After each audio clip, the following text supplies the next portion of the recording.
افغان لوبډل مشر د کرکټ اکاډمي جوړه کړه. سلام ومینه خوږو کتونکو، وخت مو بخیر، ستړي مشئ.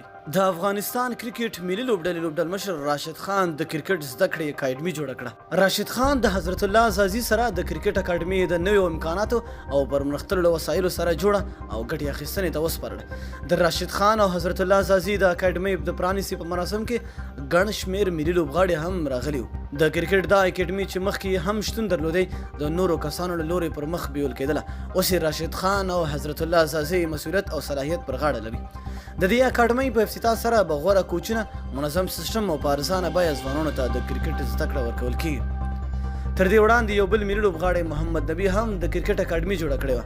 محمد نبي دغه اکاډمي په اسټرالیا کې د مهاجرو او هلته د میشتو افغانانو لپاره جوړه کړې وه او خورا په امکاناتو جوړه او مجهزه وه. مینه او مننه چې ویډیو مو راسره تر پایه وکته. خپل نظر مو لاندې په کمنټ کې راسره شریک کړئ. د لا نورو معلوماتو لپاره زموږ چینل در سره حتما سبسکرایب کړئ. تر بلې ویډیو د لوی الله په امان.